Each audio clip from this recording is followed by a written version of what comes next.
আসসালামু আলাইকুম ওয়া রাহমাতুল্লাহি ওয়া বারাকাতুহু। নবী সাল্লাল্লাহু আলাইহি সাল্লামের নামের সাথে পাক আসবে কিনা, এখানে আহলুল বাইতের ব্যাপারে আল্লাহ পাক যে কথাটি বলেছেন ওয়া ইউতাহহিরাকুম তাতহীরা, যে তোমাদেরকে উত্তম রূপে পবিত্র করতে চান। আচ্ছা, এই পবিত্রের আরবি হলো তাতহীর। আর আল্লাহ সুবহানাহু ওয়া তাআলা পবিত্র, আল্লাহ সুবহানাহু ওয়া তাআলার পবিত্রতার আরবি কি? সুবহান। কথাটা বুঝছেন তো? আপনি ফার্সিতে যদি পাক বলেন, পাক শব্দটা কিন্তু ফার্সি, ফার্সি দেখলেই বুঝবেন যে এটা কাদের আবিষ্কার? ইরানীদের আবিষ্কার, ফার্সি ভাষার লোকদের আবিষ্কার। তো এখন ফার্সি ভাষার ইসলামিক কোনো পরিভাষা যদি হয়, এটার আরবি থাকতে হবে। যদি এটা ইসলামী পরিভাষা হয় তো এটার আরবি থাকতে হবে, কারণ ইসলাম আসছে কোন ভাষা থেকে?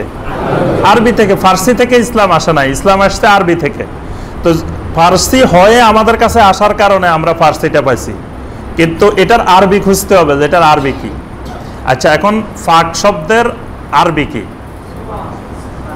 সুবহানও হয়, তাতহীরও হয়। বুঝতে পারছেন? তা আল্লাহ সুবহানাহু ওয়া তাআলা যে পাক, আমরা আল্লাহ পাক বলি না, এই আল্লাহ পাকের আরবি হলো সুবহানাল্লাহ, মানে আল্লাহ সুবহানাহু ওয়া তাআলা পাক, আল্লাহ সুবহানাহু ওয়া তাআলা পুত পবিত্র, সুবহান। আচ্ছা, এখন রাসূল সাল্লাল্লাহু আলাইহি ওয়াসাল্লামকে সুবহান বলা যাবে কিনা? হ্যাঁ, অনেকের মতে মনে হয় যাবে, সবাই চুপ করে আছে। নবী সাল্লাল্লাহু আলাইহি ওয়াসাল্লামকে সুবহান বলা যাবে না, বললে শিরক হবে। আল্লাহ পাক পবিত্র, কিসের থেকে পবিত্র? আল্লাহ সুবহানাল্লাহি আম্মা ইউশরিকুন। মুশরিকেরা যত কিছুর সাথে আল্লাহকে শিরক করে সবকিছু থেকে আল্লাহ পবিত্র। তো নবী সাল্লাল্লাহু আলাইহি ওয়াসাল্লাম কি সবকিছু থেকে পবিত্র?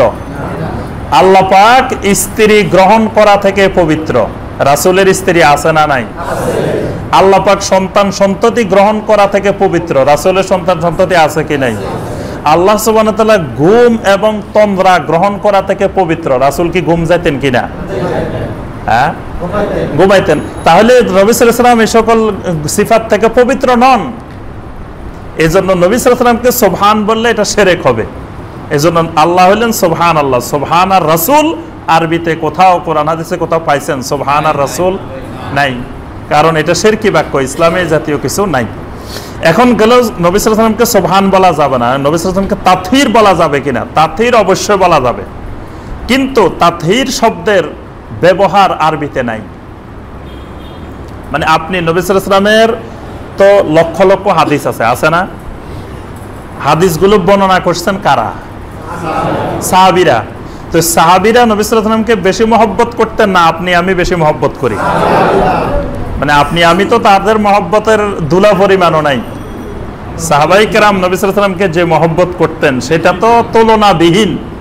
সেই সাহাবায়ে কেরাম হাদিস বর্ণনা করছেন, লক্ষ লক্ষ হাদিস বর্ণনা করছেন। ওই হাদিসগুলোর মধ্যে দেখেন নবী সাল্লাল্লাহু আলাইহি ওয়াসাল্লামের নাম বলতে গিয়ে তারা কি কোথাও বলছেন আন তাতহীরিন নবী সাল্লাল্লাহু আলাইহি ওয়াসাল্লাম, নবী পাক থেকে, রাসূল পাক থেকে বর্ণিত, ক্বালা রাসূল তাতহীরুন নবী সাল্লাল্লাহু আলাইহি ওয়াসাল্লাম, আমার পবিত্র নবী বলছেন, এরকম কোন হাদিস পাইছেন আজ পর্যন্ত?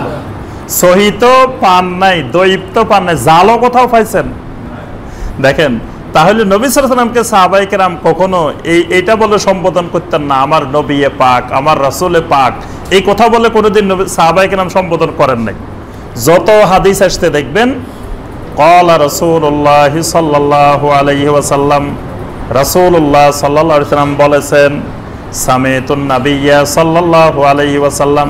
সাহাবায়ে কেরাম প্রত্যেক জায়গায় শুধু রাসূলুল্লাহ, নাবিয়্যা সাল্লাল্লাহু আলাইহি ওয়াসাল্লাম ব্যবহার করছেন, কিন্তু কোথাও জায়গায় দেখবেন যে তাতহীরুন নবী এটা ব্যবহার করেন না। তো আপনার আরবিতে যদি না থাকে আপনি বাংলায় বলার দরকারটা কি?